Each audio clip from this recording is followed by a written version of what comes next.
어, 오늘은 교재 170쪽부터 시작하겠습니다.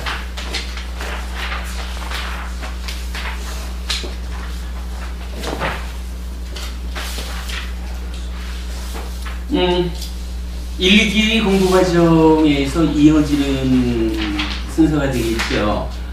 부처님께서 누구에게 최초로 법을 설할 것인가? 그래서 법을 빠르게 이해할 수 있는 사람 5 비구를 찾아서 오신 거죠. 그래서 5 비구들을 부처님이 만나요. 처음에는 5 비구들이 타락한 자가 왔다 이래가지고 부처님하고 대화하지 않으려고 그래요. 그런데 부처님이 나는 타락한 게 아니다. 나는 고행으로서 올바른 깨달음을 깨달을 수 없다라는 것을 알고 바른 깨달음을 위하여 출발했을 뿐이다. 뭐 이런 표현이 되겠죠. 그래가지고 이제 5 비구가 부처님에 대해서 비기 우리려는 마음이 일어나요. 아, 정말 뭔가 벌써 보기에 다르다. 그렇다면 고타마 수행자 고타마의 말을 들어보자. 뭐 이렇게 이제 마음을 일으켰다는 거죠.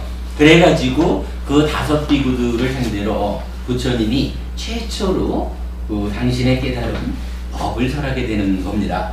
자, 171페이지를 한번 읽어보겠습니다. 법륜을 굴림, 초전법륜 이렇게 나오죠. 상류자니까야 56번 상류자의 11번째 경이 전법륜경이에요. 요거 초전법륜경 이렇게도 말하는데 부처님은 5명의 비구들을 위하여 이렇게 설하셨다. 비구들이여, 출가자는 추구해서는 안 되는 2 극단이 있느니라.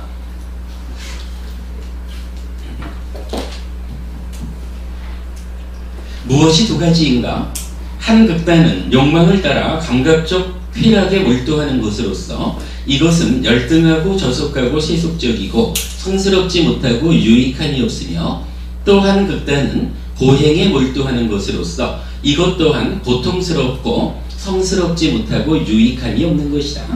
비구들이여, 열애는 이런 양 극단을 따르지 않고 중도를 발견했으니 이 중도는 열애를 올바르고 완전한 깨달음으로 인도했고 법의 눈을 갖게 했고 지혜를 얻게 했고 평온함과 수승한 암과 바른 깨달음과 니바나로 인도했다. 비구들이여, 그렇다면 어떤 것이 열애를 올바르고 완전한 깨달음으로 인도했고 법의 눈을 갖게 했고 지혜를 얻게 했고 평온함과 수승한 암과 바른 깨달음과 니바나로 인도한 중도인가? 그것은 바로 성스러운 8가지 도로서 한마디로 말하자면 바른 견해, 바른 사유, 바른 언어, 바른 행위, 바른 생활, 바른 노력, 바른 알아차림, 바른 삼매이다. 비구들이여, 이런 것이 열애가 발견한 중도로서 올바르고 완전한 깨달음으로 인도했고 법의 눈을 갖게 했고 지혜를 얻게 했고 평온함과 수승한 암과 바른 깨달음과 니바나로 인도했다. 자, 일단 여기까지를 오늘 공부 주제로 삼고 좀 말씀을 나눠보겠습니다. 첫 번째 단락이 출가자가 추구해서는 안 되는 2 극단이 있다라고 말을 합니다. 한 가지는 뭐 감각적인 쾌락 이렇게 되어 있지만 우리가 까마라는 말을 알고 있죠. 지난 공부 과정을 통해서 부처님은 까마라고 하는 거, 안이비설신, 즉 몸으로 세상을 만나는 과정에, 그러니까 감각하는 과정에 욕탐이 작용하면, 그래서 좋은 거는 내꺼 하고 싶어 하는 이러한 마음작용, 요거를 우리가 까마라고 표현을 하죠. 번역이 참 여러 가지로 되고 있고, 지금 이 교재에서는 감각적인 쾌락 이렇게 되어 있고요. 여기서 우리가 사실은 좀 눈여겨봐야 되는 단어가 뭐냐면, 감각적인 쾌락을 하나의 극단으로 말하는 것은 사실은 아닐 수 있는 거예요. 감각적인 쾌락에 몰두하고 라는 표현이 나타나죠. 몰두라고 하는 부분을 우리가 좀 주목해야 되고요. 그 다음에 이제 또 한 극단은 고행인데, 여기서도 그냥 고행 이렇게 나타나지 않죠. 고행에 몰두한다라고 나타났죠. 이 부분을 우리가 주목하기로 하자고요. 아무튼 까마에 몰두하는 한 극단과 고행에 몰두하는 한 극단, 이 두 가지는 어떤 공통점을 가지느냐 하면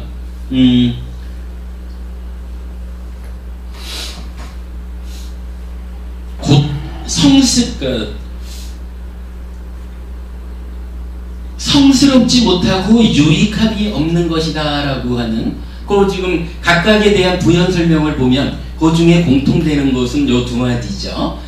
성스럽지 못하고 유익함이 없다, 이렇게 말하는 거. 근데 부처님은 분명히 출가할 때 성스럽다, 약간 유익함을 구하여 출가했다, 이렇게 되는 거죠. 그러니까 두 가지에 몰두한다라고 하는 것은 유익하지 않기 때문에 부처님은 떠났다, 이렇게 말씀하시는 거죠.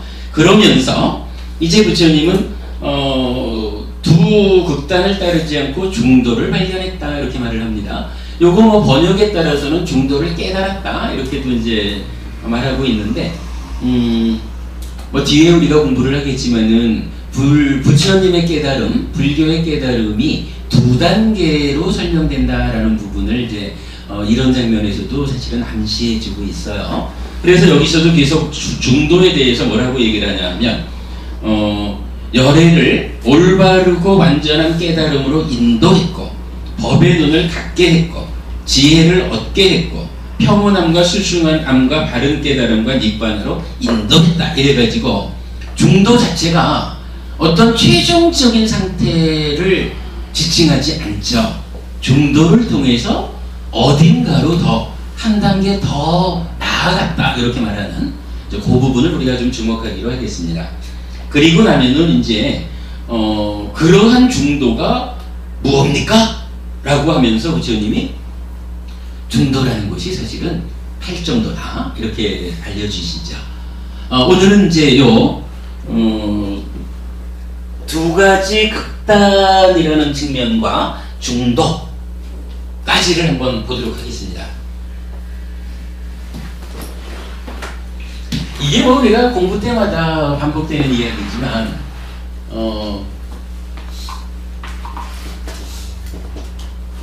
까마에 몰두한다 라는 한 길하고 고행에 몰두한다, 이런 두 가지의 극단이 있다라고 표현을 하죠. 그리고는 중도, 부처님은 중도를 발견했다 또는 중도를 깨달았다 라고 말하는데, 이 중도는 무엇입니까? 라고 할 때 뭐 보통은 이건 개념적으로 그렇게 하는 것 같아요. 가운데 길이니까 까마와 고행이라고 하는 중간의 어떤 길, 중간의 과정, 뭐 이렇게 이제 이해를 보통 하는 것 같아요. 그리고 그렇게 중간으로 가는 길이 팔정도다, 이렇게 보는 것 같은데, 일단은 부처님이 당신의 깨달음을 설명하는 데 있어서 첫 번째로 하는 말씀이 뭐냐 하면은 어떤 거요? 저기 질문, 퀴즈 낼게요. 부처님이 당신의 깨달음을 설명하는 데 있어서 첫 번째로 하는 말씀이 사성제, 팔정도, 12연기, 중도, 뭐 이렇게 본다면은 당신의 깨달음을 설명하는 최초의 단어가 뭐죠? 중도. 그렇죠.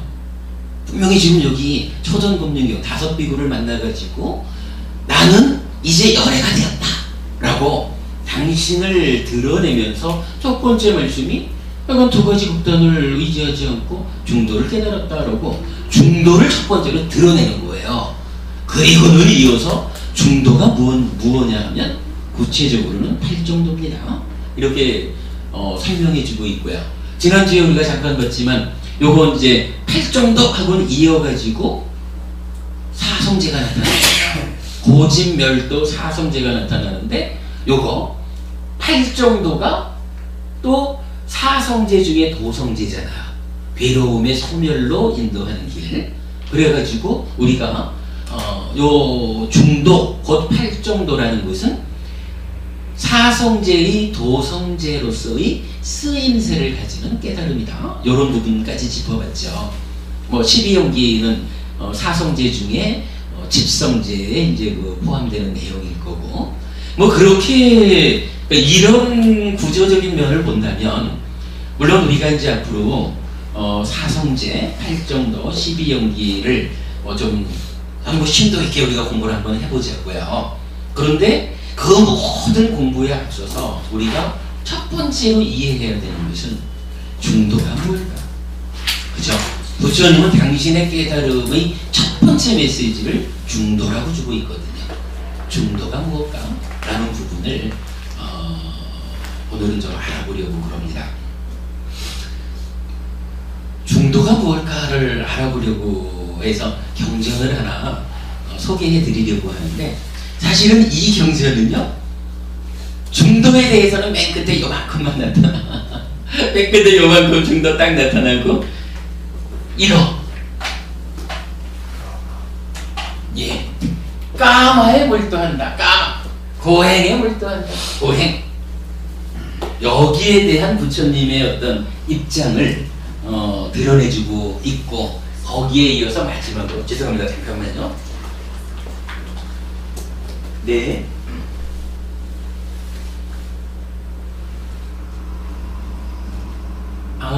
예, 단장님. 근데 죄송한데, 지금 바쁘신 일 아니면 제가 이따 전화를 드릴게요. 지금 법회 중이 돼서. 예, 단장님, 제가 이따 전화 드릴게요. 네. 죄송합니다.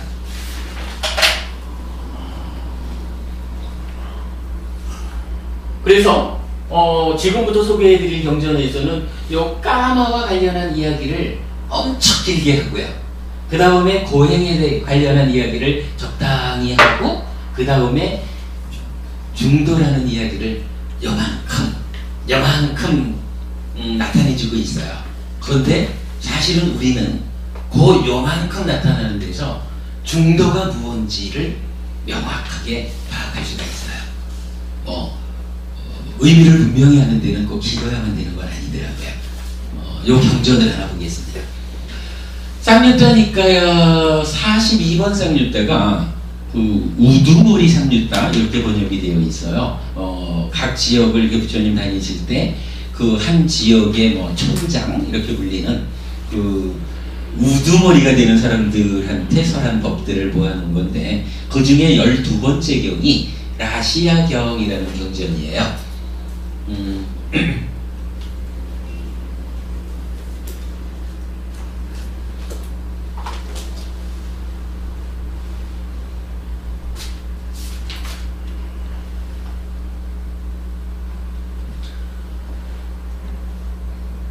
그때 라시아 촌장이 세존께 다가갔다. 가서는 세존께 절을 올리고 한곁에 앉았다. 한곁에 앉은 라시아 촌장은 세존께 이렇게 여쭈었다. 세존이시여, 저는 사문 곧다마는 모든 고행을 비난하고 난행 고행의 삶을 사는 고행자를 전적으로 힐난하고 비난한다 라고 이렇게 들었습니다. 세존이시여, 사문 곧다마는 모든 고행을 비난하고 난행 고행의 삶을 사는 고행자를 전적으로 힐난하고 비난한다 라고 이렇게 말하는 자들은 세존께서 말씀하신 대로 말한 것입니까? 세존을 거짓으로 헐뜯지 않고 세존께서 설하신 것을 반복한 것입니까? 세존께서 설하셨다고 전해진 이것을 반복하더라도 어떤 동료 수행자도 나쁜 견해에 빠져 비난의 조건을 만나지 않겠습니까? 부처님을 만나서 이 라시아 마을에 이제 라시아 촌장이 그렇게 묻는 거예요. 부처님이 고행이라는 것은 다 비난하고 그렇게 고행하는 고행자들을 전적으로 힐난하고 비난한다, 요렇게 말하는 게 사실입니까? 요렇게 이제 묻는 거죠. 그러니까 이제 부처님이 촌장이요, 사문 곧다마는 모든 고행을 비난하고 난행 고행의 삶을 사는 고행자를 전적으로 힐난하고 비난한다 라고 말하는 자들은 내가 말한 대로 말한 것이 아니다. 그들은 나를 거짓으로 헐뜯는 것이다. 이 얘기는 뭔가요? 촌장은 그렇게 물었지만 부처님은 아니야, 그렇지 않다. 나는 모든 고행을 비난하고 그러한 삶을 사는 고행자를 전적으로 힐난하고 비난하는 전적으로 힐난하고 비난하지 않아. 요런 얘기를 하는 거죠. 여기서는 아까 우리가 요 까마와 고행 얘기를 하면서 몰두라는 표현에 좀 주목합시다. 이렇게 얘기를 했는데 지금 요 표현에서는 무엇을 주목해야 되겠어요? 전적으로라고 하는 100%요 얘기죠. 100% 비난한다. 나 그거 아니야. 라고 말하는 거고, 뭐 이 경우는 이제 전체적으로 아까 저 밑에 가서 이제 보면은 전적으로 비난을 하지 않아요. 고행자라고 해도 이 고행자가 어떠하냐에 따라서 요만큼은 비난하고 요만큼은 칭송하고 뭐 이렇게 전적으로 비난만 하는 그런 사람, 그렇지는 않다. 이렇게 답을 줍니다. 그러면서 이경에서 뜻밖의 이야기가 이제 나타나는 거예요. 지금 우리가 이제요 초전법륜경을 읽었잖아요. 라시아경에서 그들은 나를 거짓으로 헐뜯는 것이다. 이렇게 이제 아니다 부정을 하시고 나서는 갑자기 부처님이 이 초전법륜경의 요 시작 부분을 말씀을 하셔요. 자, 다시 한번 읽어볼까요? 뭐 이게 번역이 좀 서로 다릅니다.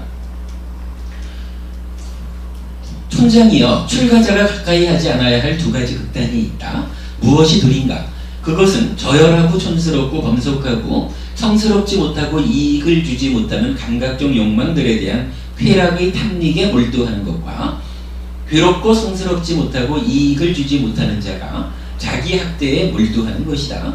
천장이여, 이러한 두 가지 극단을 의지하지 않고 열에는 중도를 완전히 깨달았나니 이 중도는 안목을 만들고 지혜를 만들고 고요함과 최상의 지혜와 바른 깨달음과 열반으로 인도한다.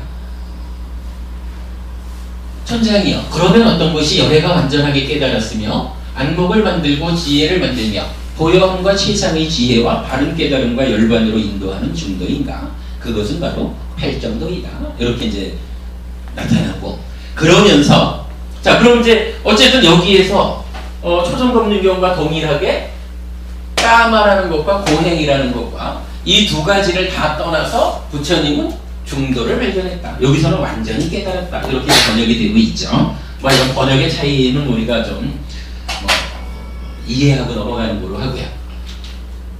어쨌든 지금 이 경우 우리가 지금 오늘 보는 주제에서는 까마라는 것과 고행이라는 것과 중도라고 하는 세 가지 단어를 주제로 경이설해지고 있는 거예요. 자, 요 상태에서 이제 라시아경은 첫 번째로 아무래도 순서적으로 보면 까마 얘기가 되겠죠. 자, 까마에 대한 이야기를 시작합니다. 천장이여, 세상에는 세 부류의 감각적 욕망을 즐기는 자가 있다. 무엇이 셋인가? 하고는 이제 또 경이 길어가지고 또 이제 좀 다른 경전 하나가 안구따라 니까야에 나오는 감각적 욕망을 즐기는 자경이라는 경전에서 뭐 꼭 여기에 포함되어 있는 동일한 이야기를 이제는 세 가지 부류가 아니라 그러니까 10부류의 감각적 욕망을 즐기는 자가 있다라고 하면서 무엇이 열인가? 라고 부처님이 설명하는 장면이 나와요. 그래가지고 첫 번째를 보면 장자여, 여기 감각적 욕망을 즐기는 어떤 자는 부당한 방법과 폭력을 써서 재산을 모으고 부당한 방법과 폭력을 써서 재산을 모은 뒤 자신을 행복하게 하지 않고 만족하게 하지 않고 나누어 가지지 않고 공덕을 짓지 않는다. 이렇게 표현을 해요. 어떤 이야기냐 하면 재산을 모으는데 재산을 모으는 방법에 있어서 정당하지 않고 폭력적으로, 그리고 뭐 이건 속이고 해치고 이러면서 부자 되는, 요즘 세상에 좀 이런 부자가 많죠. 좀 조심해야 되는 일이죠. 이렇게 이제 한 가지 측면, 재산을 모으는 방법을 말하고, 그 다음에 두 번째로는 이렇게 해서 재산을 모은 뒤에 자신을 행복하게 하지 않고 만족하게 하지 않고 이래요.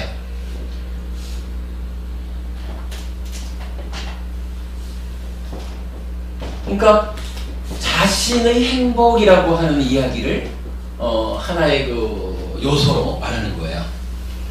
그러니까 이게 뭐 우리가 지금 당장 이해하기엔 좀 어떨는지 몰라도 비록 버는 과정에서 정당하지 못하고 폭력이 수반되는 이런 방법, 이렇게 해서 벌었다 해도 일단은 벌었으면 그걸로 자기 자신을 행복하게 만들어야 된다. 이런 얘기가 돼요. 얘 조금 우리 뉘앙스적으로 어떨지 몰라도 뭐 뒤에 더 이해하기로 하고요. 아무튼 자신을 행복하게 하지 않고 만족하게 하지 않고, 그 다음에 세 번째가 나누어 가지지 않고 공덕을 짓지 않는다. 요건 뭔가요? 나누어 가진다, 공덕을 짓는다. 이것은 뭐 보신데 결국은 다른 사람 얘기죠. 남의 행복이죠. 요런 세 가지 요소를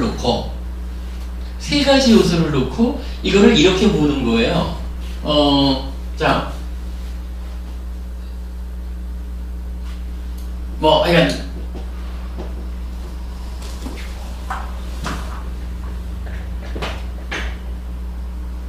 잘못하는 경우도 있을 거고 잘하는 경우도 있겠죠. 그러면 어떤 사람은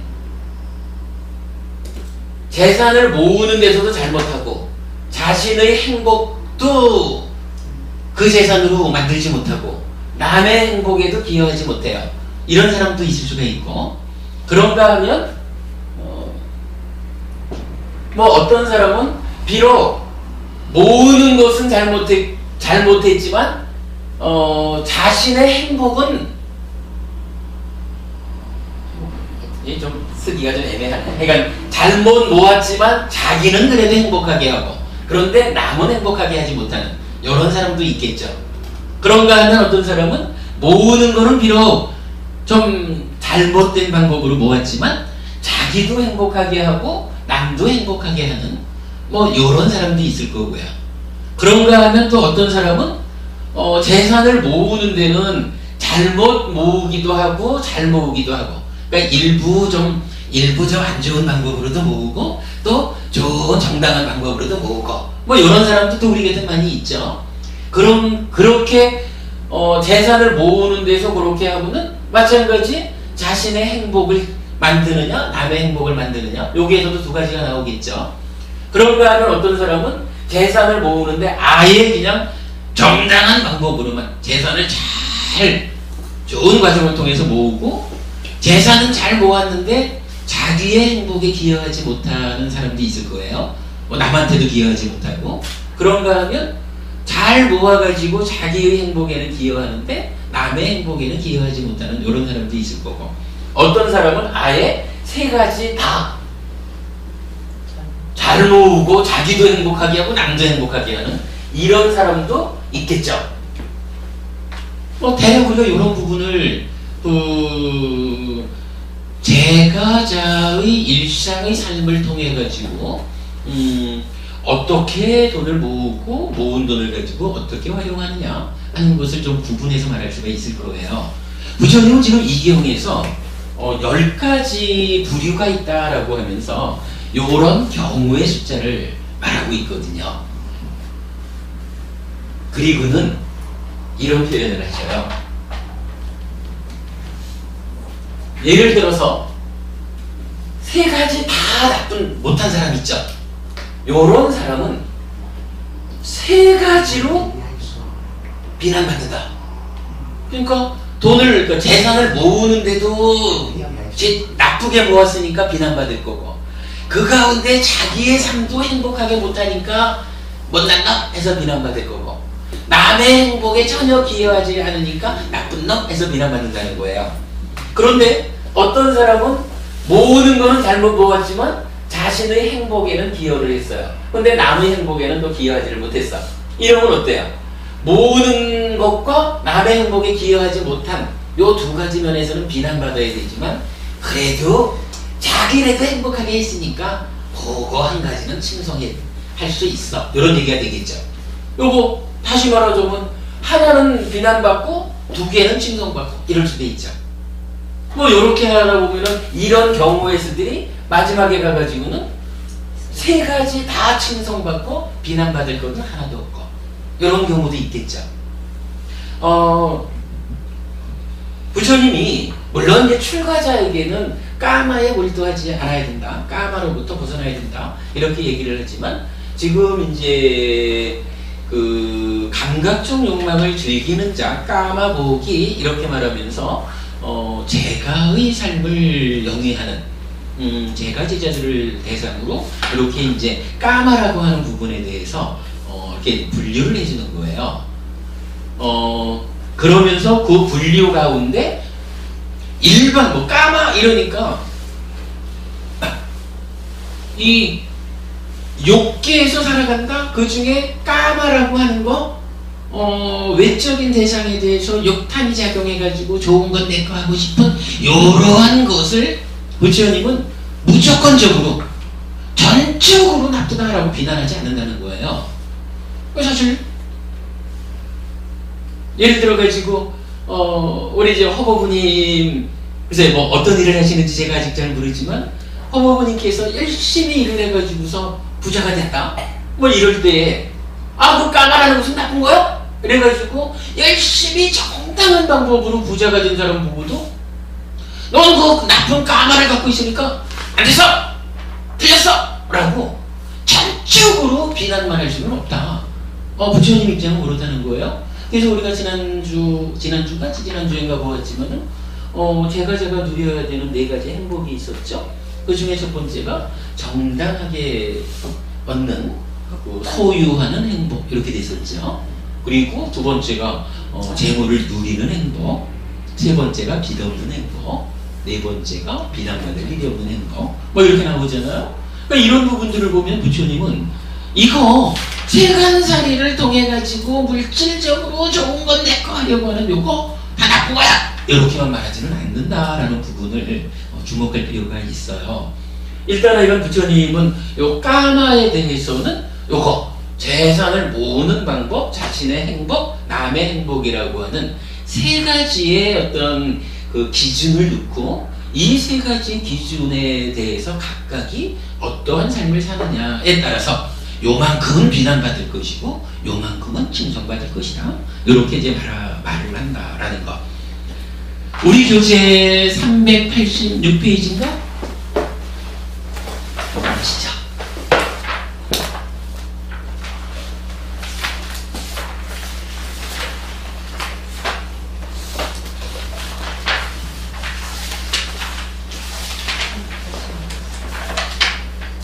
예, 386페이지 보시면 욕계 중생의 삶의 변수 3가지 해서 바로 요경, 라시아경과 우리가 지난번에 공부한 합리적인 행위경을 중심으로 정리를 해봤는데 뭐 까마에 대한 이야기가 있고 맨 밑에 오면 세 부류의 까마보기, 그러니까 감각적 욕망을 즐기는 자 이렇게 되는 거죠. 그래서 세 부류라고 하는 것이 이거에는 뭐 좀 타당한 그 번역 옮김인지 잘 모르겠는데 아무튼 3가지 요소라는 측면에서 보는 거죠.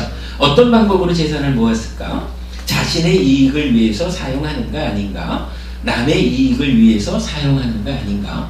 요 3가지를 가지고 경우의 수를 만들어가면서 부처님은 요만큼은 비난할 것이고 요만큼은 칭송할 것이다. 이렇게 말하고 있는 거죠. 자, 그 3가지를 놓고 이제 다음 페이지 387페이지를 보겠습니다. 이거 아주 멋진 표를 하나 만들어봤어요.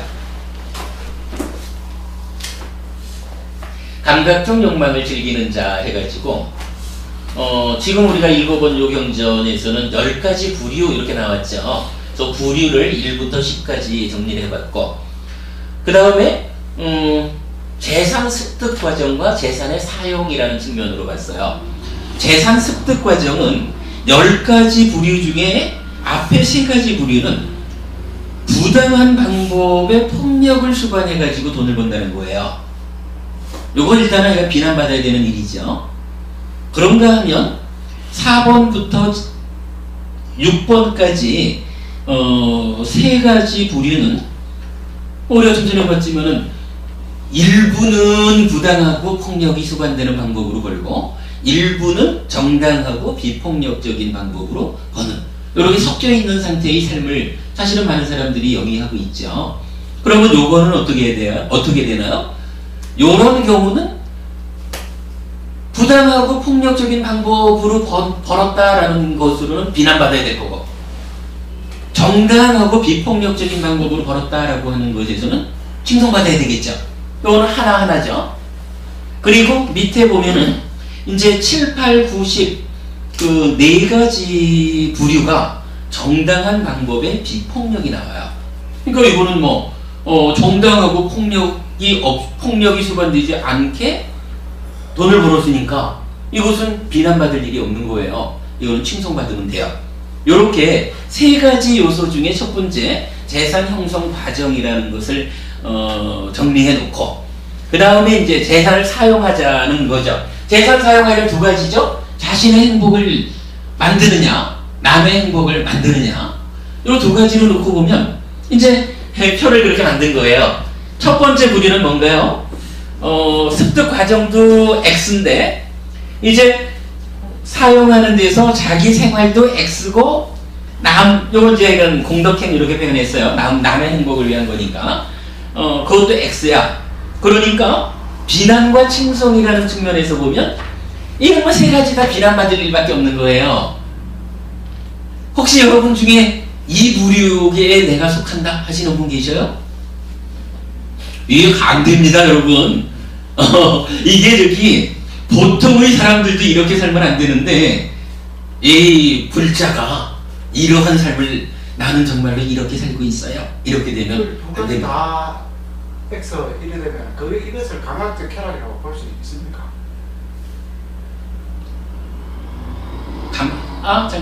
까마라고 볼 수 있습니까? 이거 자기에도 즐겁지 않고 남한테도 즐겁지 않은 일이 까마.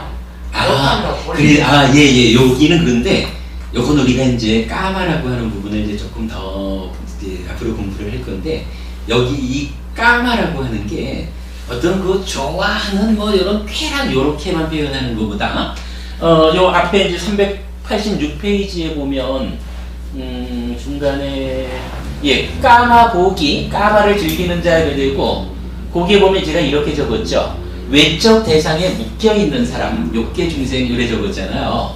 그러니까 요거는 우리말로 표현하는 좀 애매함이 있는데, 살아가면서 요 대상에 대해서 욕탐이 작용하는 요런 까마라고 하는 곳에 내가 묶여서 살아가는, 그러니까 꼭 뭐 어떤 즐겁다, 행복하다 요런 개념 이전에 몸으로 물질 세상을 감각하면서 살아가는, 그 가운데 좋은 거는 내 거 하고 싶은 요런 마음이 일어나는 뭐 요런 삶을 사는 사람이라는 거예요.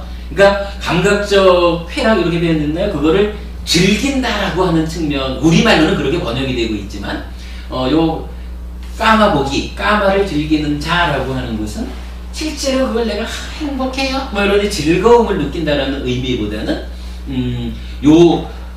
까마에 묶여서 살아가는 그런 의미로 우리가 이해를 해야 될 겁니다. 뒤에 한 번 더 자세히 이야기하기로 하고요. 허버님 좋은 지적인데, 그 부분 일단 그 정도로만 여기서는 이해하고 넘어가기로 할게요. 그러니까 이건 살아가는 가운데 몸으로 몸 밖에 있는 물질 세상이죠. 세상이죠. 몸으로 세상을 만나면서 좋은 거는 내가 하고 싶고 요런 욕망을 가지고 살아가는 사람을 까마보기 이렇게 표현을 했는데, 그 중에 어떤 사람은 그야말로 지질이 못난 사람이죠. 재산을 버는 것도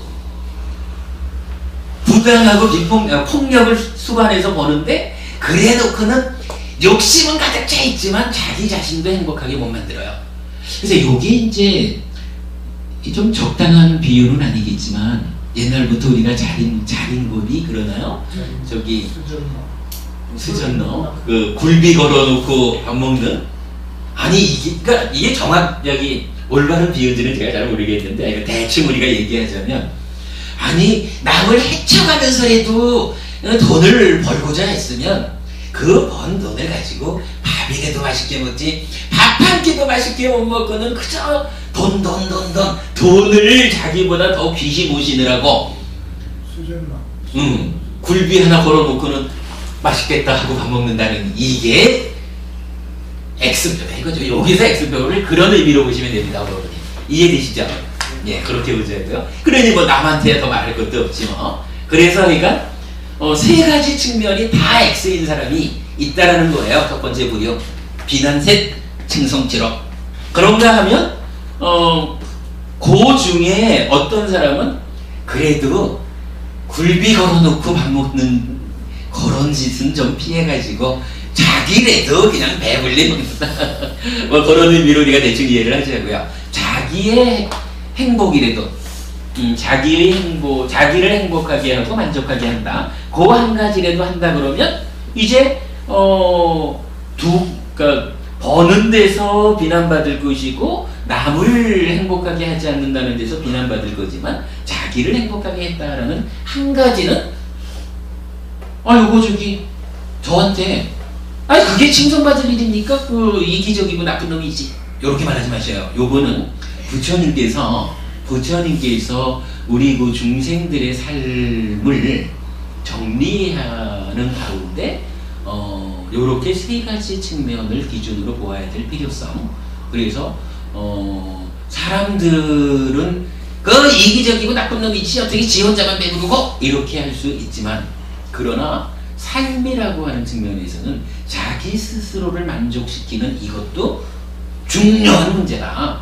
중요하다라고 해서 요 한 가지로는 칭송받는다라고 요거 해피스님 얘기가 아니라 부처님이 욕계의 삶을 사는 중생들을 요렇게 기준 잡아서 분류해 주신 거예요. 우리는 그렇게 기본 부처님의 말씀을 이해하고 있는 공부를 한 거고요. 그리고 나면 세 번째는 버는 거는 안 좋게 벌었지만 쓰는 거는 잘 써가지고 자기도 만족시키고 남도 행복하게 했죠. 그러면은 한 가지로는 비난받지만 두 가지로는 칭송받겠죠. 자, 그게 이제 위에 세 가지고, 그래서 그 맨 오른쪽에 보면은 그 비난과 칭송 개수가 숫자로 나와 있는 겁니다. 그리고 나면 이제 4, 5, 6번은 버는 방법에서 1대1이잖아요. 비난 하나, 칭송 하나가 있죠. 그리고는 쓰는 데서는 이제 똑같이 두 가지가 있으니까 4번은 세 가지로 비난받고 한 가지로 칭송받고, 5번은 두 가지로 비난받고 두 가지로 칭송받고, 6번은 한 가지로 비난받고 세 가지로 칭송받고, 그렇게 나타나죠.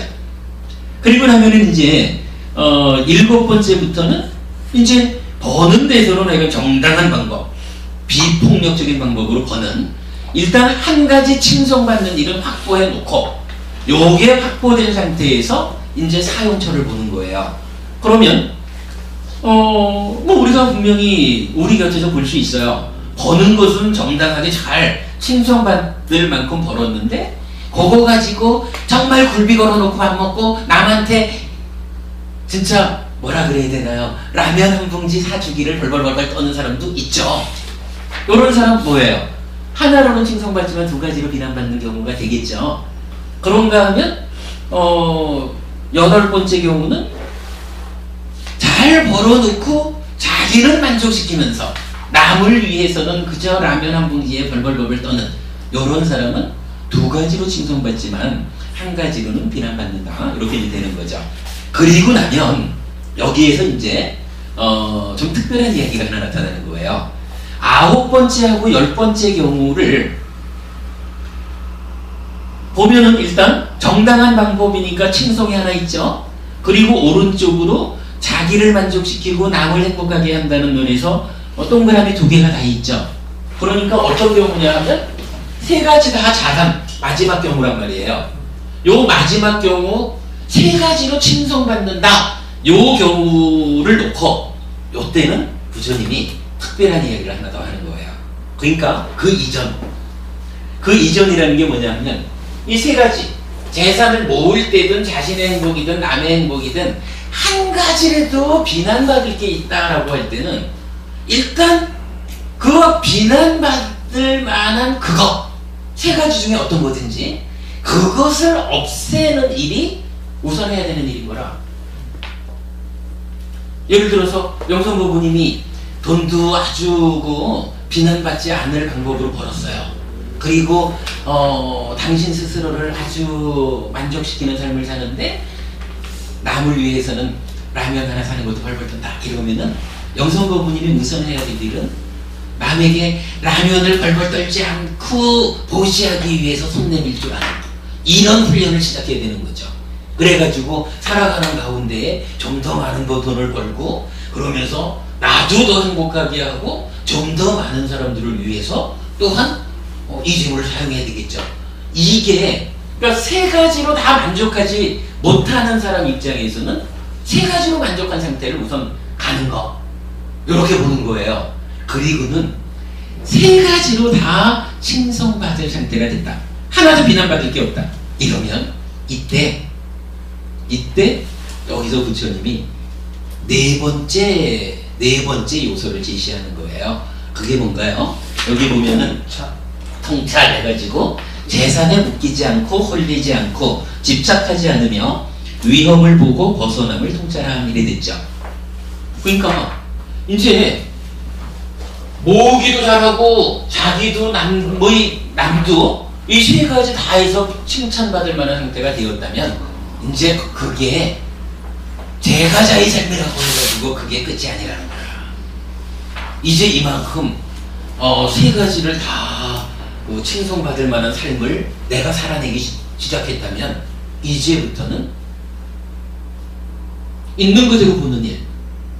뭔가요? 사실은 요 세 가지 이야기를 하는 것은 따지면 다 욕계의 삶, 욕계 중생의 삶을 기준으로 말하는 거잖아요. 그런데 이제 이 세 가지가 다 충족이 되었다 그러면 거기에서 만족하고 머무르면 안 된다. 머물지 말고 이제부터는 있는 그대로 보는 삶, 무상구 무화를 봐야 된다.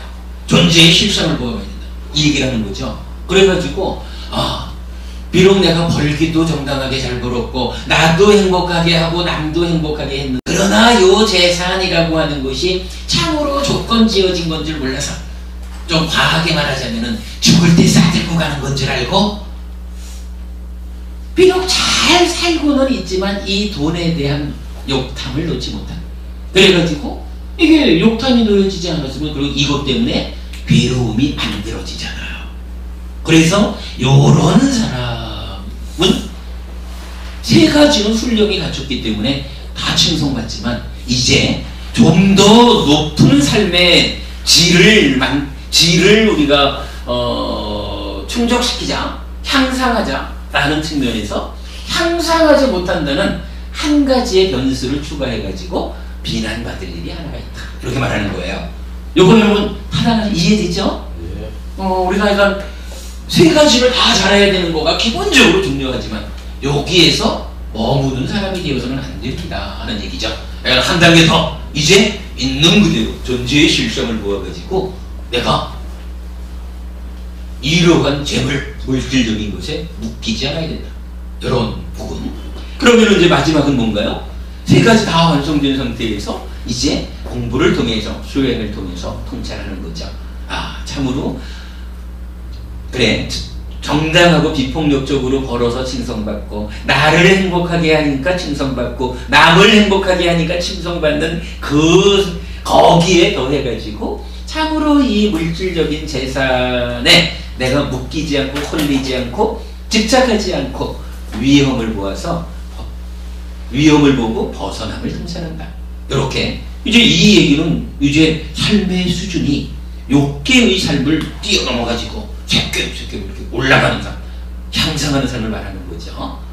부처님은 이 까마라고 하는 한 가지를 놓고도 그 까마 자체의 범위만 늘 대상으로 하지 않고 이게 까마의 상태에서 갖출 것이 갖추어졌다면 까마를 뛰어넘은 상태로 향상해야 된다라는 측면까지도 이렇게 포함해가지고 10가지 부류로 까마를 즐기는 자에 대해서 설명하고 있는 거예요. 어쨌든 이렇게 그 10가지로 까마를 즐기는 자에 대해서 설명하는 그것이 이 라시아경에서 부처님이 까마에 몰두한다라고 하는 요 첫 번째 주제를 놓고 부처님은 이러한 설법을 해요. 그럼 이 얘기는 아무래도 이게 되겠죠. 아까 고행의 전적으로 이렇게 표현했었지만은 까마에 몰두한다. 몰두하는 삶에서 벗어나야 된다. 뭐 이런 얘기를 이렇게 표현한 것을 우리가 이해하는 걸로 하자고요. 쉬운 이야기가 아니라서 사실은 저도 지금 100% 설명드리는 거는 솔직히 아닙니다. 부족한 건 여러분들이 좀 채워주시고 다음번에 또 이 설법이 반복될 때가 되면 지금보다 조금 더 확실한 안물 가지고 설명드릴 수가 있겠죠. 그러니까 현재는 요만큼까지를 설명드린 거로 하고요. 자, 어쨌든 부처님은 중도에 대해서 읊고 나서 이렇게 까마에 대한 한 가지 극단을 설명을 했어요. 그 다음에 이제 두 번째로는 이제 당연히 까마다우면 이제 고행으로 넘어가겠죠. 그래서 천장이요, 세상에는 세 부류의 난행 고행의 삶을 사는 고행자가 있다. 무엇이 셋인가? 천장이요, 여기 난행 고행의 삶을 사는 어떤 고행자는 믿음으로 집에서 나와 출가하였다. 그는 아마 나는 유익한 법을 증득할 것이다. 아마 나는 인간의 법을 초월하고 성자들에게 적합한 지화견의 특별함을 실현할 것이다 라고 생각하면서 자신을 괴롭히고 학대한다. 그러나 그는 유익한 법을 증득하지도 못하고 인간의 법을 초월하고 성자들에게 적합한 지화견의 특별함도 실현하지 못한다. 이랬어요.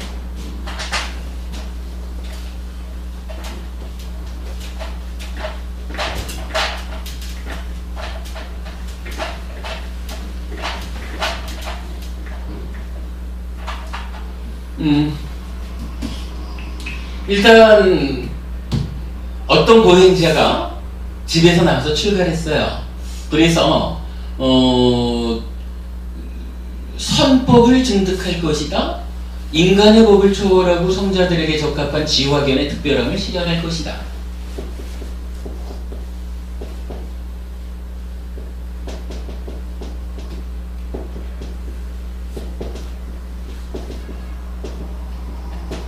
요 두 가지를 이제 고행 수행자는 이제 제시를 하는 거겠죠. 그러니까 요것 때문에 이제 출가를 했다 이런 얘기가 될 거예요. 그리고는 첫 번째로 요 두 가지를 하기 위해서 자신을 학대한다. 이게 달리 말하면 고행이죠. 고행 수행을 하는 사람이니까 이건 자신을 학대하는 거예요.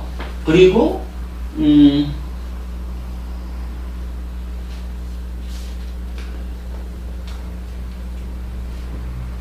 두 번째는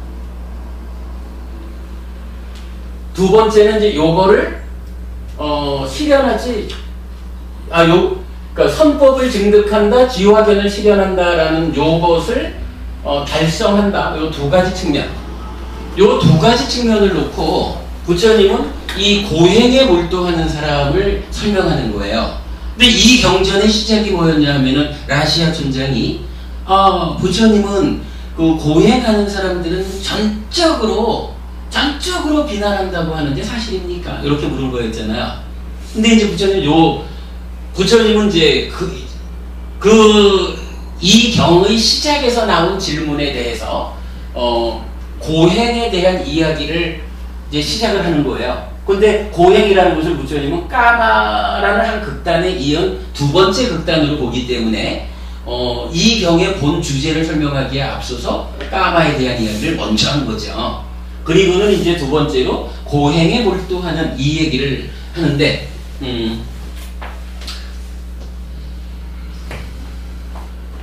자, 여기서 이제 첫 번째 경우가 이렇게 구분을 해가지고 이렇게 나타나는 거예요. 그는 자신을 괴롭히고 학대한다. 그러나 그는 유익한 법을 증득하지도 못하고 인간의 법을 증득하지도 못하고 인간의 법을 초월하고 성자들에게 적합한 지화견의 특별함도 실현하지 못한다. 아니다.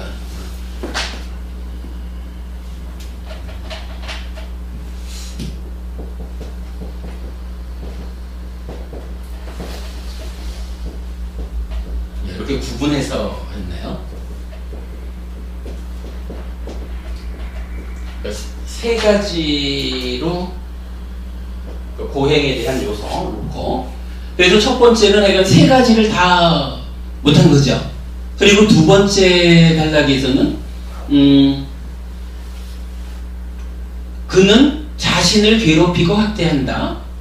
그는 유익한 법을 증득하지만 인간의 법을 초월하고 성자들에게 적합한 지화견의 특별함은 실현하지 못한다. 그리고 세 번째는 자신을 괴롭히고 학대한다. 그는 유익한 법도 증득하고 인간의 법을 초월하고 성자들에게 적합한 지화견의 특별함도 실현한다. 이래서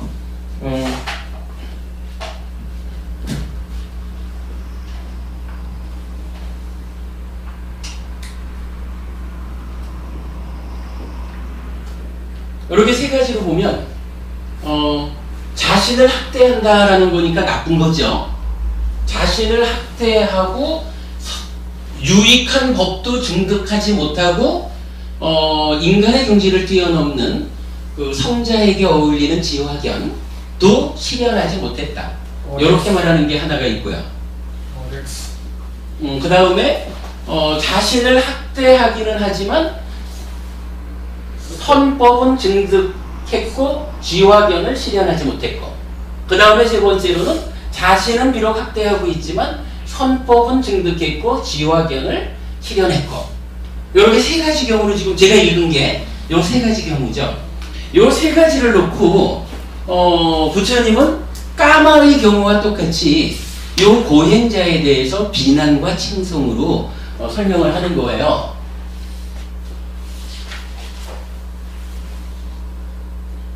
천장이요, 난행고행의 삶을 사는 고행자들 가운데서 자신을 괴롭히고 학대하여 유익한 법을 증득하지도 못하고 인간의 법을 초월하고 성자들에게 적합한 지화견의 특별함을 실현하지도 못한 자는 세 가지 이유로 비난받는다.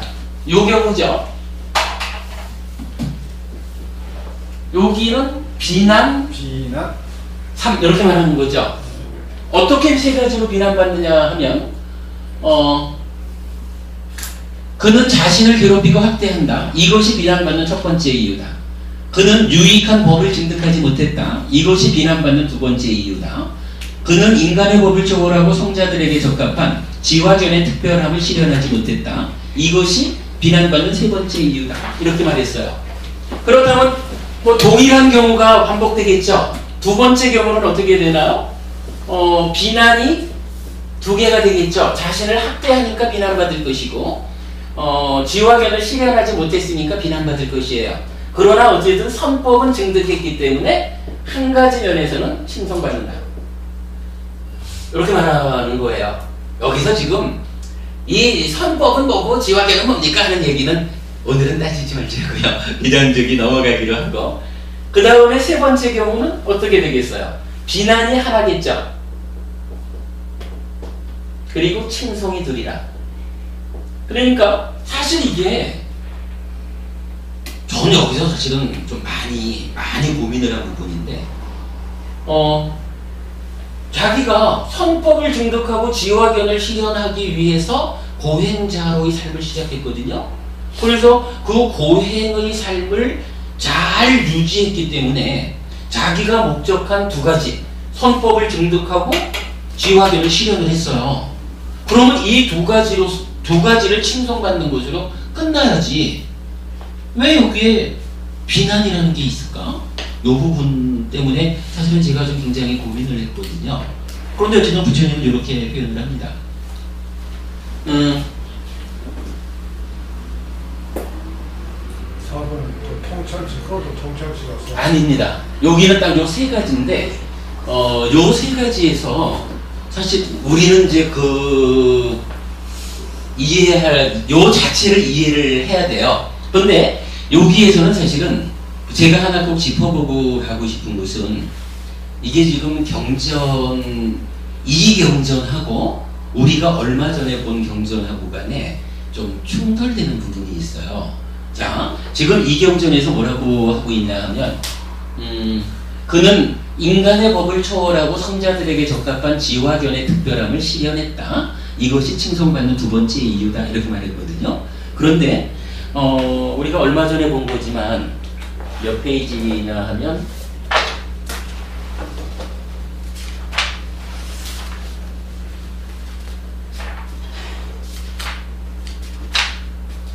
156페이지 한번 보시겠습니까?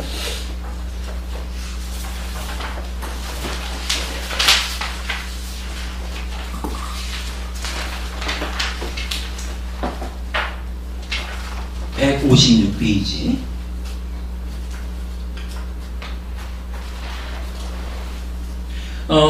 맨 위에 보면 그 깨달음의 날 해가지고 뭐 악기 위해서나요 이러면서 그 문단의 제일 그 문단의 밑에 보면 그러나 나는 이 극심한 고행으로도 인간의 법을 능가하는 성자에게 어울리는 특별한 지화견을 증득하지 못했다. 깨달음을 위한 다른 길이 없을까? 이렇게 나타나요. 여기서 지금 뭐 번역이 뭐 서로 다른 분이니까 뭐 증득 시간 이런 차이가 있지만 똑같은 얘기 같잖아요. 그런데 지금요 부처님이 깨달음으로 나아가는 그 시행착오의 과정을 마무리 짓는 그 시점에서는 분명히 부처님이 최고의 고행을 했다. 과거, 미래, 현재 누구와 견주어도 가장 가혹한 고행을 했다 이렇게 말씀하시잖아요. 그리고 그러한 고행에 의해서도 내가 똑같이 말하는 거죠. 인간의 법을 능가하는 성자에게 어울리는 특별한 지화견을 증득하지 못했다. 증득하지 못했기 때문에 최고의 고행으로도 증득하지 못했다면 이것은 나의 노력이 부족해서가 아니라 고행 자체가 깨달음으로 가는 바른 길이 아니기 때문이다. 이렇게 말하는 거거든요. 그런데 지금 여기에서는 자신을 학대하지만 지화견을 실현했다라고 해서 제가 그래서 이거를 원전을 비교해봤어요. 원전이 여기 지화견의 실현하고 여기 지화견의 증득하고가 동일하게 나타나요. 그러니까 동일한 표현이 쓰였는데 요 마하사자가경 그 부처님 깨달음의 과정에서는 고행을 통해서 지화견을 실현하지 못했다라고 나타나고 지금 요 라시아경에서는 고행자 얘기를 하면서 고행을 통해서 지화견을 실현했다 이렇게 나온단 말이죠. 실현한 경우잖아. 그러면 이거를 만약 아닌가요? 만약에 자신 바탕에서 이렇게 해서 해도 두 가지를 증득했다. 그럴 수는 있을 거예요. 네. 그럴 수는 있을 건데 그런데 이제 이게 저는 사실은 그거 잘 동의를 안 하는 게 부처님은 비유를 해도 대개가 그 실현 가능한 현실적인 것을 가지고 비유를 하거든요. 그러니까 만약 이게 저 마하사자가경에 의해서 실현될 수 없는 거라 그러면 부처님은 이것은 실현되지 않는다라고 표현하지 만약의 경우를 잘 안 쓰는 것 같아요.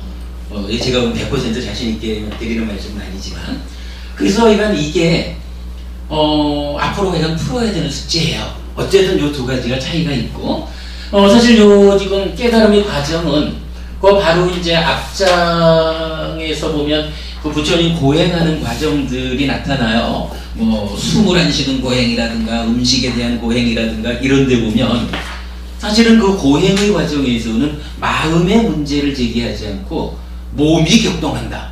몸이 파괴된다. 이렇게 몸에 대한 문제를 제기하고 그 몸에 대한 문제 때문에 깨달음으로 가지 못하는 그런 어떤 그 설명을 하시는 것으로 이해가 되거든요.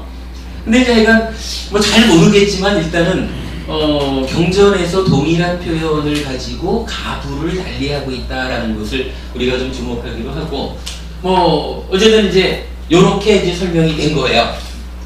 자, 그러면 이제 요거를 놓고 우리는 그럼 여기서 무엇을 한 가지 봐야 되나요? 부처님은 여기서 말하는 표현 자체로는 고행하는 사람을 전적으로 비난합니까? 이렇게 물었을 때 부처님은 그거 사실 아니다 이렇게 말했어요. 왜냐하면 부처님 이 고행하는 사람들에 대해서 비난도 하지만 칭송도 하고 있거든. 잘못되는 것은 비난할 것이고 잘하는 것은 칭송하지 내가 고행하는 사람이라고 해서 무조건 비난하는 것은 아니다. 이렇게 내가 부처님은 답을 준 거예요. 하여간 중간에 좀 어려운 부분이 하나 있기는 하지만 요런 까마에 대해서도 10가지로 구분을 해서 비난과 칭송을, 그러니까 전적으로 비난만 하거나 전적으로 칭송만 하지 않는 고행에 대해서도 마찬가지. 아마도 그런 부분이 몰두라는 표현하고 좀 연결되어서 초등법륜경에 나타나는 게 아닌가 싶고, 그러니까 요 두 가지를 까마와 고행이라는 두 가지를 부처님은 이렇게 설명을 하는 거예요. 그리고 이어서 세 번째로 중도를 말해요. 근데 중도는 아까도 제가 말씀드렸지만 정말 이만큼 정확하게 말해요. 볼까요?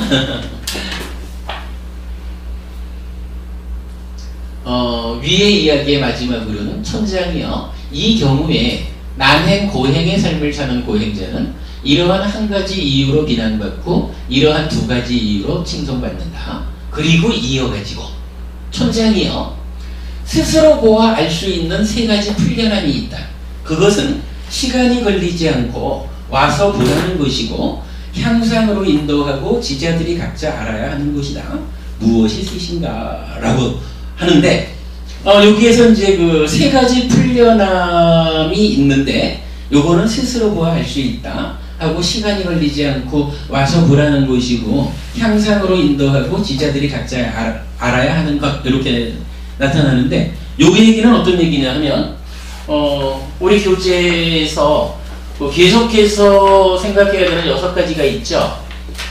44페이지 한번 보세요.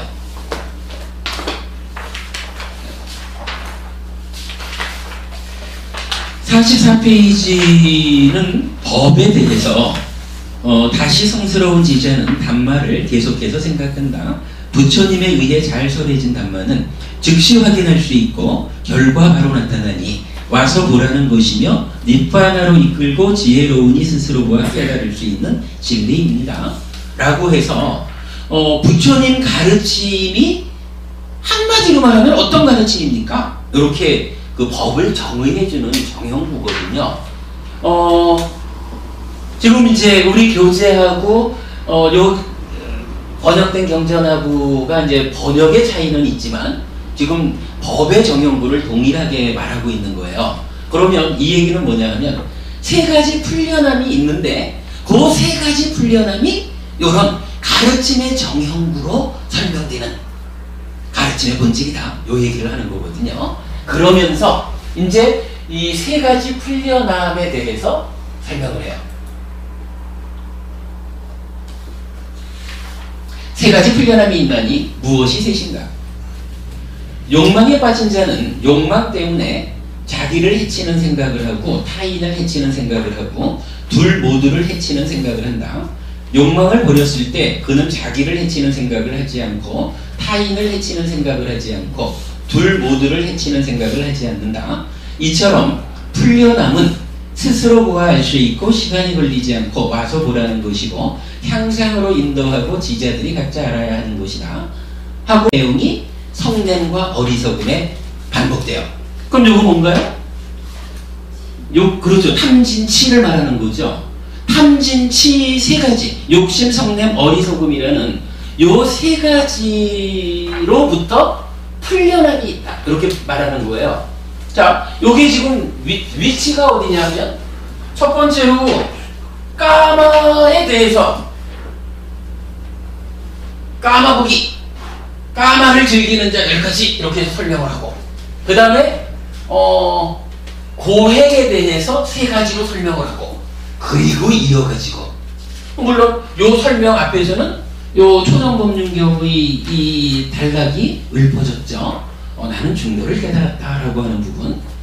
자, 그 까마와 고행이라고 하는 두 가지 극단에 의지하지 않고 중도를 깨달았다 이렇게 말씀하신 상태에서 까마, 고행 이어가지고 세 가지 풀려남이 있다 이렇게 말하는 거예요. 요 세 가지 풀려남, 탐진치에서 풀려남이거든. 다른 부분이. 그러면 이 경우에 우리는 중도를 뭐라고 정의해야 될까요? 바른 길. 바른 길. 좀 더 구체적인 표현을 우리가 하자면 지금 여기 있는 대로 우리가 지금 말하고 있는 데서 그러니까 뭐 저기 아니 그거 여러 가지로 말할 수 있죠. 담진치를 버리거나 담진치를 풀려난 나와 그렇죠. 사실을 그렇죠. 나와 남을 해치는 담진치에서의 벗어난 길. 그냥 저기 말씀은 정확해요. 지금 경전이 그렇게 말하고 있는 거잖아요. 우리가 그냥 줄여서 한마디로 말하면 지금 중도가 설해져야 되는 그 자리에서 탐진치에서 풀려남이 있다. 세 가지 풀려남. 탐진치 세 가지에서 풀려남이 있다. 탐진치에서 풀려남 이렇게 말하잖아요. 네. 중도 뭘까요? 탐진치에서 풀려남이다. 탐진치에서 풀려나는 거요. 탐진치에서 풀려난다는 게 뭐예요? 풀려난다는 얘기는 아니 원래 묶여있지 않는데 풀려난다는 말은 안 쓰잖아요. 탐진치라는 탐진치 3급 괴로움을 만드는 원인 세 가지 이미 요 탐진치 때문에 탐진치에 내가 묶여있다는 거죠. 탐진치에 묶인 채로 행위하니까 괴로움을 만든다. 요거잖아요.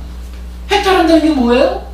요 괴로움을 만드는 탐진치 세 가지가 나를 꽉 묶고 있으니까 묶여서 살아가는 거 노예죠. 그죠? 묶여서 노예와 같은 삶을 사느라고 괴로움을 만드는데 이제 그 나를 묶고 있는 탐진치로부터 풀려난다. 달리 말하면 뭔가요? 탐진치를 제거한다. 탐진치를 소멸한다. 소멸된 그 상태를 해탈했다고 한다. 열반을 섭취한다. 이렇게 되는 거죠. 해탈이고 열반이죠. 그러니까 탐진치를 제거하는 요게 탐진치에서 풀려나는 거죠. 지금 탐진치가 나를 딱 올가매고 있는데 내가 묶여 있는데 탐진치가 스스로 나를 놓아줄 그런 놈은 아니거든요. 탐진치가 내가 아까도 우리가 봤지만 무조건 나쁜 놈이잖아요. 그러니까 사정해가지고 나를 놓아줄 놈은 아니거든. 그러니까 탐진치에서 풀려난다는 거는 내가 스스로 탐진치하고 싸워가지고 우리 부처님 부처님이 저기 다섯 비구를 만나러 가는 그 길에서 노래한 게 있잖아요. 번뇌를 파괴했기 때문에 최고의 승리자다 이렇게 말하잖아요. 번뇌가 다른 말로 하면 탐진치 같은 거죠. 탐진치를 파괴한다. 탐진치를 소거한다. 소멸시킨다. 그래서 탐진치에서 벗어나는 것이다. 그러면 중도가 뭔가요? 네, 탐진치에서 풀려난다라고 하는데 달리 말하면 탐진치를 소멸하는 것, 탐진치를 제거해서 괴로움으로부터 벗어나는 것, 관도보부님 말씀대로 해탈하는 것. 요거죠. 탐진치에서 벗어난 길이네요. 뭐 그렇게 봐도 되고, 그렇죠, 뭐 그렇죠. 그 얘기가 되는 거죠. 그러니까 아니 탐진치에서 풀려난다라고 하는 요 말 자체가 풀려나는 길이라고 해도 좋고, 아니면 탐진치에서 풀려나는 과정 자체가 길인 거고. 어차피 뭐 길이라는 말은 여기 들어 있는 거죠. 그러니까 그렇게 보면 되겠죠. 그럼 끝에 가서 열 반이면 오잖아요. 응? 열의 반이면 오잖아요. 열반 맞네. 그 열반을 우찌해야 되나? 아이고. 아무튼 그래서 아무튼 우리가 여기서 여러분 이제는 탐진치를 제거하는 길이에도 좋고 탐진치를 제거하는 것 이렇게 말해도 좋고, 어떤 형태로든 우리가 괴로움을 만드는 원인이 되는 요 탐진치 요놈에게 내가 묶여있는 상태에서 벗어나는 요거를 하여간 중도라고 우리가 부처님은 표현한 것 같다 이렇게 볼 수가 있겠죠. 분명히 우리는 까마에도 묶여있고 고행에도 까마나 고행이라는 두 가지 극단적인 길에 의해서는 탐진치에서 풀려나지 못한다라고 지금 설명이 되는 거죠. 그러니까 중도를 그 자리에 가서 탐진치에서 풀려난다 이렇게 설명한 거죠. 그래서 우리는 중도라는 것은 가운데 길 이렇게 볼 것이 아니라 이 길도 아니요 저 길도 그렇죠. 뭐든 그렇게 말을 하죠.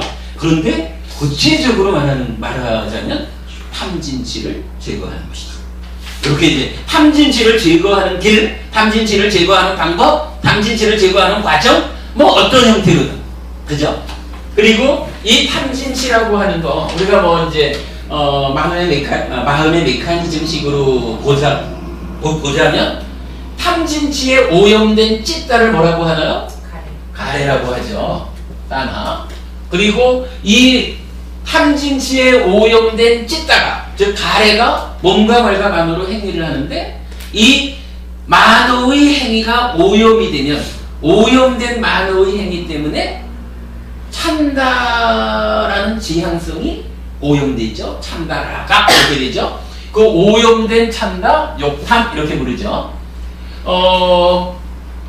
탐진치로 비롯되어 가지고 이 전개되어가는 과정에서 뭐 여러 가지를 말할 수가 있죠. 경전에서는 뭐 인색이 사기에서 여러 가지 좀 나타나기도 하지만, 그러나 대표적으로 탐진치로 인해서 비롯되는 거 하면은 가래, 욕탐 요 두 가지를 말할 수가 있어요. 그래서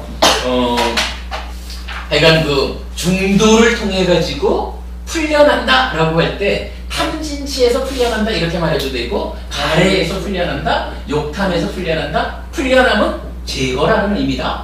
뭐 이렇게 보면은 되게 좀 유사하게 경전이 다양하게 경전은 요 세 가지를 위주로 설명하고 있죠. 그래서 중도라는 것이 그거구나 라고 우리가 이해를 하자고요. 중도, 결코 우리가 두 가지 극단의 가운데 길, 두 가지 다 이것도 아니고 저것도 아닌, 이렇게 좀 추상적으로 이해하지 말고 아주 구체적으로 경전은 기본적으로 탐진치를 말한다. 그러나 탐진치에 오염된 찢다, 즉 가래, 그리고 그것에 의해서 만호의 행위가 오염됐을 때 오염된 찬다, 욕탐, 요 세 가지 정도가 대표적으로 그 정견이 정견. 발전돼 정견. 뭐 그렇게 봐도 되죠. 근데 이제 정견으로만 말할 수 없는 게, 중도가 이코로 8 정도잖아요. 중도는 8 정도 자체고 8 정도의 시작이 정견이란 말이죠. 그러니까 정견으로부터 시작하는 거 이렇게 말해야 되고, 중도가 정견과 같다라고 말하는 것은 조금 애매함이 있죠. 거기 저 천태사상이나 여기 보면 공과 관이 나오거든. 거기 보면 중도가 나오는데 그거는 거의 정견을 얘기하는 것 같아요. 그 정도는 그냥 공사상을 말하는 것이고. 정견을 얘기하는 예. 선생님 근데 잠깐만. 여기서 한 가지만 더 얘기를 해보고요. 그러면 중도가 탐진치에서 풀려난다, 탐진치를 제거한다, 뭐 이런 의미라면 요거를 요 중이라고 하는 말, 요 중이라는 말의 의미를 이렇게 우리가 이해해 보자는 겁니다. 두 길의 가운데 이렇게 이해하지 말고, 그냥 우리 말로 이렇게 번역해도 좋을 것 같아요. 가운데 거라고 하면 이게 뭔가요? 우리가 살아가면서 사실은 가래라는 게 뭐예요? 나의 마음 찢다가 대상에 대해서 이제 행해야 되는 요때죠. 그러면 나의 마음 찢다가 대상한테 행위를 하면 되거든요. 그런데 나와 대상의 중간에, 나와 대상의 가운데에 탐진치라는 놈이 끼어있어. 나와 대상의 가운데 것으로의 탐진치, 이렇게 말할 수가 있는 거죠. 이런 안구따라니까야 같은 데에서는 구체적으로 그런 표현을 해요. 찢다, 마음은 빛난다. 그런데 객으로 온 오염원에 오염되었다. 마음은 빛난다. 객으로 온 오염원에서 벗어났다.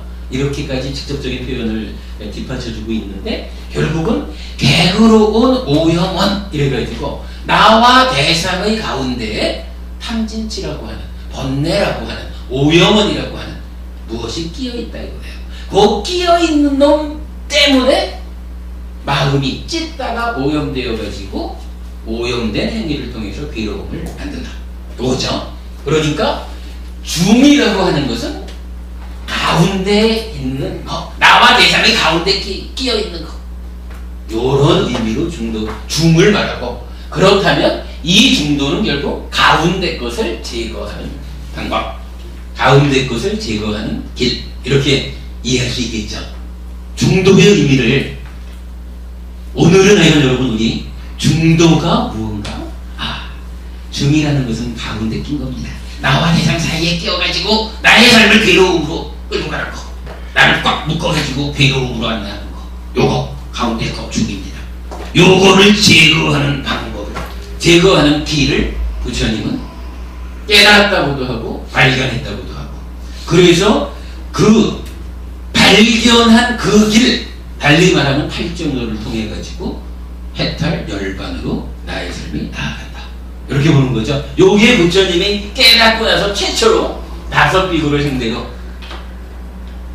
나는 깨달았다 하면서 나의 깨달음은 2가지 극단에 의지하지 않고 중도를 발견했다 또는 중도를 깨달았다. 중도는 곧 팔정도라고 선언하는 요것의 의미죠.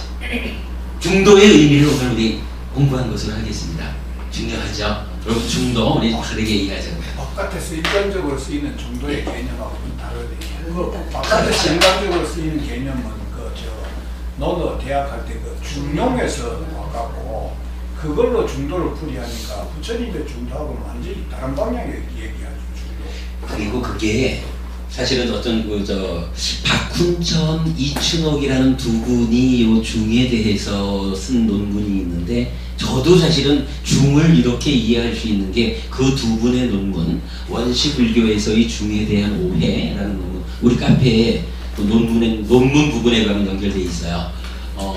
그 논문을 보고 도움을 받은 건데, 거기에 나타나는 내용에도 보면 그런 게 있어요. 중도를 그 용수 스님으로부터 그 반야죠, 중관 용수 스님으로부터 팔불중도 뭐 이래가지고 그 우리식으로 따지면 12연기를 정견이라고 한단 말이에요. 정견에 해당하는 것을 용수 스님이 중도라고 이름을 붙였어요. 그래서 금방 제가 중도는 팔정도에서 정견을 포함하고 있는 겁니다 이렇게 얘기를 했잖아요. 근데 용수 스님은 정견이라고 중도를 해준 거야. 그래서 팔불중도 하면서 주로 12연기를 설명하고 있거든요.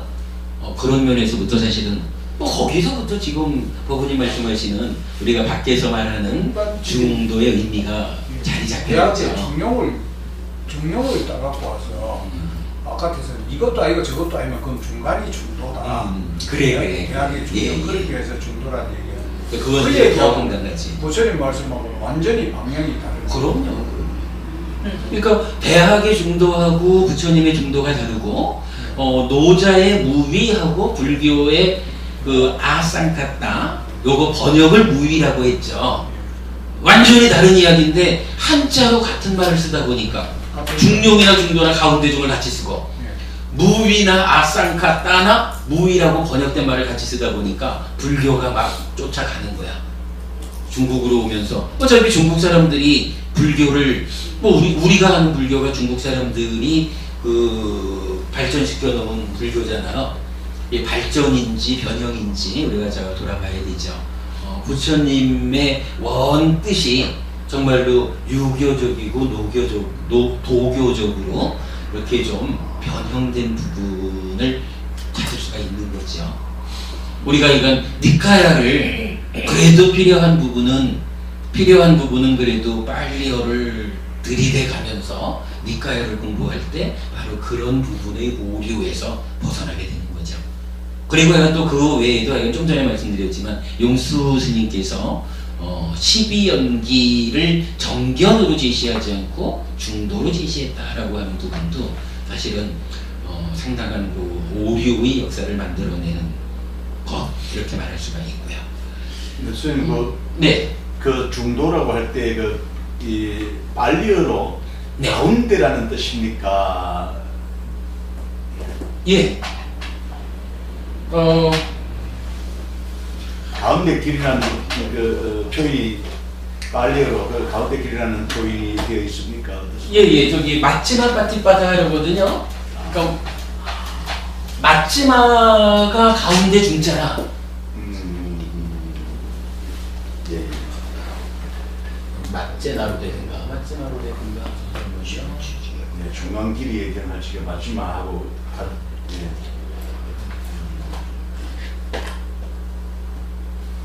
맞지마 그러면 빠져박힙니까? 그러면 맞지마 맞갑니까? 잠깐만요. 맞지마 빠띠빠다. 부처님은 맞지마 빠띠빠다 중돌 이렇게 되죠. 맞지마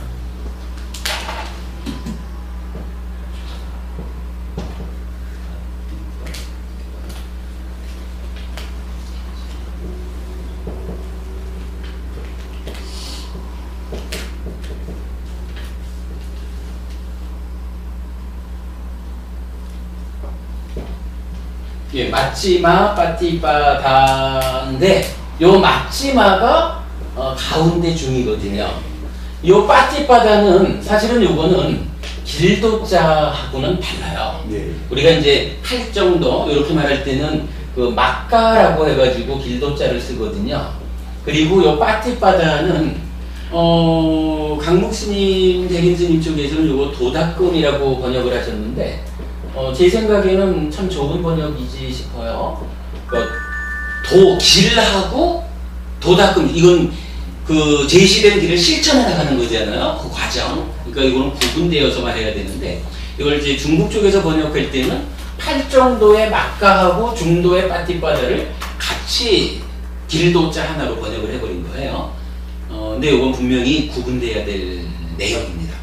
빠찌빠다는 건 도닥금이라고. 예. 아, 예. 여기에 이제 요 빠다가 발 이런 의미인가 봐요. 그래서 이제 이렇게 발 걸어가는, 실천해 나가는 이런 의미로. 또 맞지마 빠띠빠다가 중도입니다. 보자, 여러분 제가 오늘 할 말씀을 다 드렸나?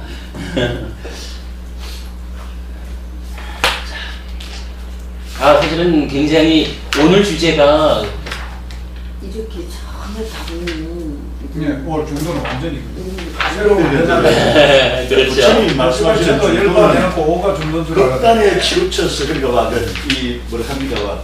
외나무 다리라든지 안 그러면 뭐 징검다리가 있는데 이쪽 길로 가면 물로 떨어지고 이쪽 길로 가도 물로 떨어진다. 그러니까 가운데 길이 바른 길이니까 이 가운데 그러니까 바른 길로 지름길로 가거라. 그래서 부처님이 중도라고 하시는 것 같은데 부처님이 처음부터 정도라고 했으면 다 해결된 것 같다가 괜히 중도로 해가지고 대승하고.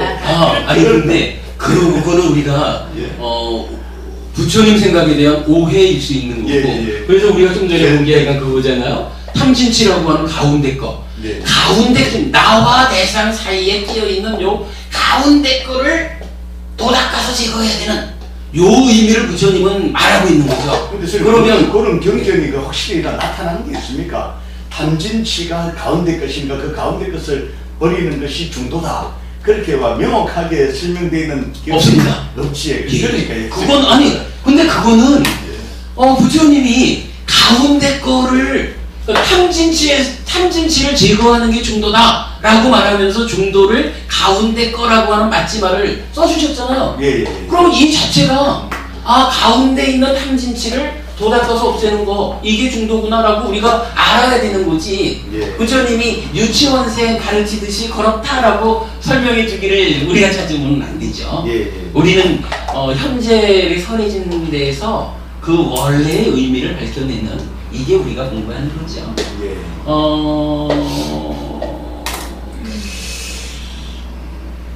그런데 요런 이야기가 요게 뭐 그래요. 얘기를 좀 조금 더 하죠. 술 좋아하는 사람 술만 나겠는데 중도 꺼내.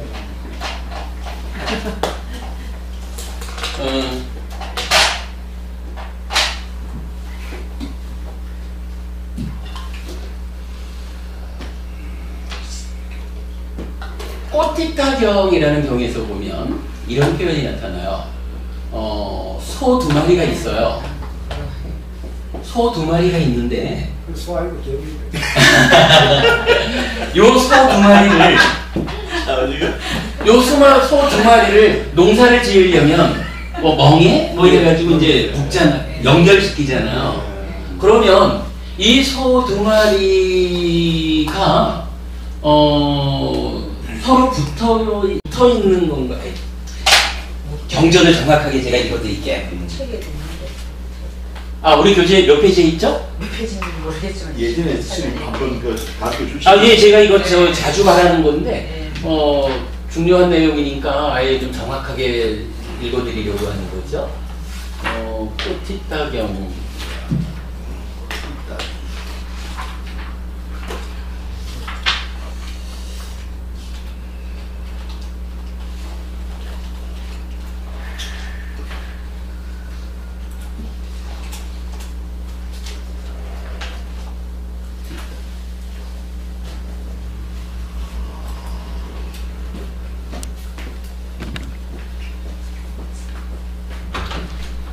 자, 그러니까 꽃티타 경이라는 경에서는 이렇게 물어요. 도반살이 붙다요. 눈이 형색들의 족쇄입니까? 아니면 형색들이 눈의 족쇄입니까? 귀가 소리들의 족쇄입니까? 아니면 소리들이 귀의 족쇄입니까? 내지 만호가 법들의 족쇄입니까? 아니면 법들이 만호의 족쇄입니까? 요 얘기죠. 안이비설신의라고는 내가 있고 대상이 되는 색성형 미적 법이 있잖아요. 그리고 요 두 개를 놓고 묻기를 눈하고 대상이 되는 색하고 요게 눈이 족쇄입니까? 색이 족쇄입니까? 누가 붙잡고 있는 건데요? 이렇게 묻는 거잖아요. 그랬더니 도반꽃티타요. 눈이 형색들의 족쇄도 아니고 형색들이 눈의 족쇄도 아닙니다. 이 둘을 만연하여 거기서 일어나는 욕탐이 바로 족쇄입니다. 이렇게 말해요. 그러니까 눈도 대상도 서로 다 족쇄가 아닌 거예요. 그런데 나의 내적인 면에서 과정이 잘못 밟아지다 보면 요 두 개, 눈과 대상을 조건으로 해가지고 거기에 욕탐이 생겨난다는 거예요. 그리고 거기서 일어나는 욕탐이 바로 족쇄입니다. 그러니까 이 눈과 대상을 조건으로 해서 이 생겨나는 욕탐이 족쇄가 되어가지고 눈과 대상을 올가매고 있습니다. 요 얘기거든요. 그러면서 이 예를 이렇게 드는 거라 도반이요. 예를 들면 검은 황소와 흰 황소가 하나의 멍에나 기구에 묶여있다 합시다. 그런데 이것을 보고 말하기를 검은 황소는 흰 황소의 족쇄고 흰 황소는 검은 황소의 족쇄다 라고 한다면 이것은 바르게 말할 것입니까? 그렇지 않습니다. 도반이시여. 도반이요. 검은 황소는 흰 황소의 족쇄가 아니고 흰 황소는 검은 황소의 족쇄가 아닙니다. 이 둘은 하나의 멍에나 기구에 묶여 있을 뿐입니다. 자, 흰 황소, 검은 황소, 황소라고 봐주시죠. 이 두 마리가 두 마리의 소가 있는데 여기에 이제 이런 멍에가 또는 기구가 이렇게 묶여 있어요. 이럴 때 흰 황소가 검은 황소를 묶고 있는 족쇄입니까? 검은 황소가 흰 황소를 묶고 있는 족쇄입니까? 이러니까 아닙니다, 아닙니다.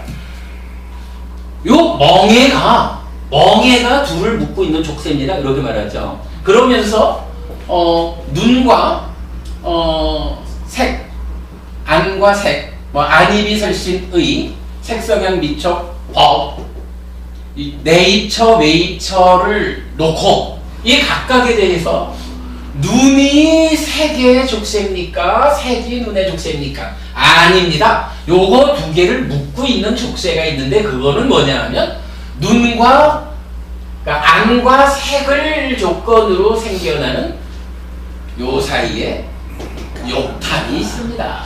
이렇게 말하는 거죠. 요거 우리가 좀 전에 여기서 본 거죠. 탐진치, 가래, 욕탐. 참다라가.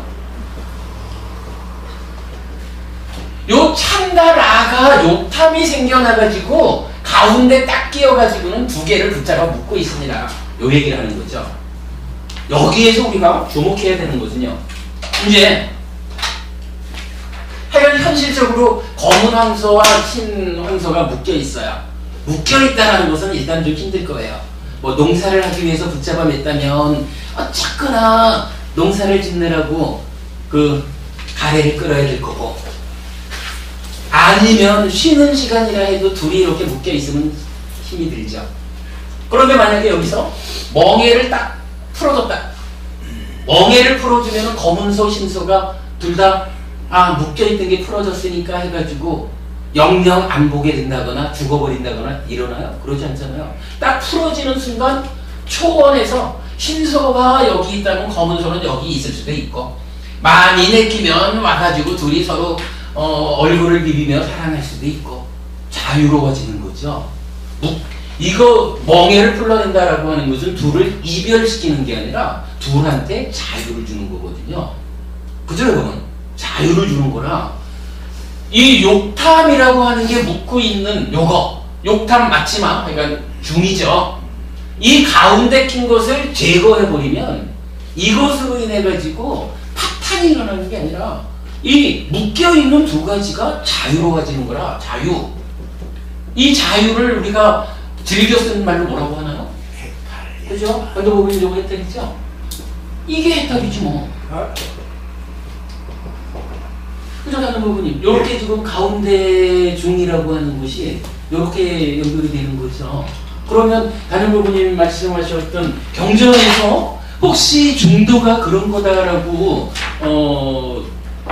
증빙할 수 있느냐 이렇게 말한다면 그런 단어로는 문장으로는 나타나지 않지만 아까 우리가 이해한 그 내용에다가 그죠? 라시아경에서 중도를 그렇게 탐진치에서 풀려남 이렇게 설명해준 그 내용에서도 알 수가 있고, 사실 이 내용, 그러니까 꼬티타경의 마하꼬티타 전자에 관한 경인 거죠.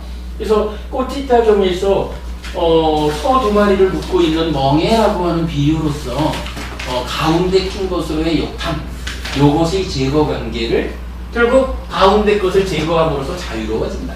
자유는 해탈이다. 열반을 실현하는 것이다. 뭐 이런 정도면은 사실은 경전이 증명해주고 있다 이래도 되죠. 예.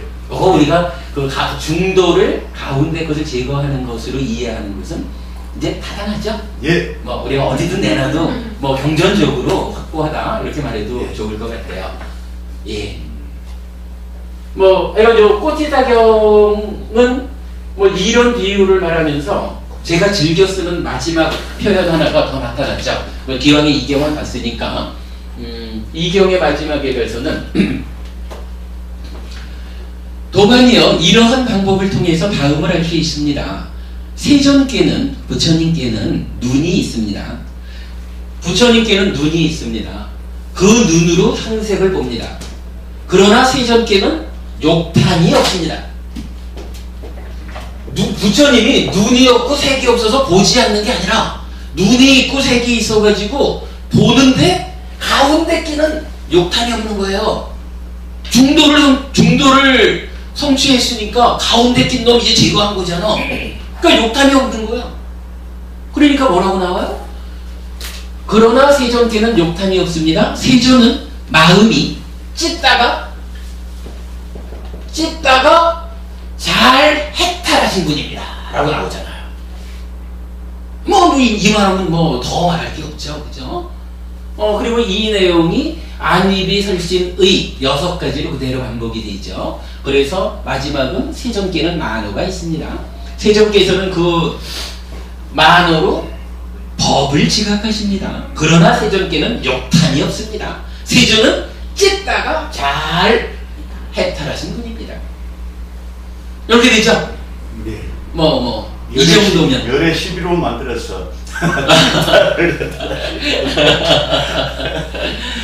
자, 그럼 오늘은 욕탐이 없는 분. 우리 이제 2기 과정에서 그러니까 불체상술법, 사성제, 12연계, 8정도 이 공부를 해나갈 건데 그 공부의 시작점으로 부처님은 중도를 깨달았다라는 말로써 최초의 사자후를 했다. 중도는 이제 이렇게 알려졌다. 여기까지 하겠습니다. 질문 있으면 하시고요. 아니면 좀 쉬겠습니다.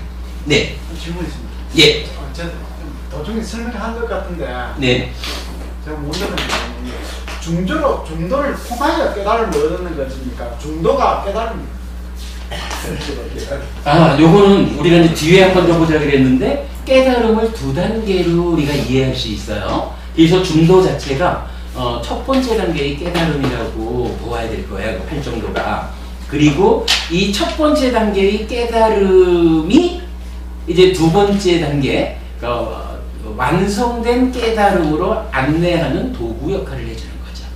그렇게 두 단계로 이해를 하면 설명이 되고, 두 번째는 완성. 우리 교재 뒤쪽에 가면은 그런 두 단계의 깨달음이라고 해가지고 그림 교재로 만들어 놓은 게 있어요. 그러니까 그 참고 가지고 뒤에 공부할게요. 그렇게 이해하시자고요. 이렇게 다를 수가 있어 그래.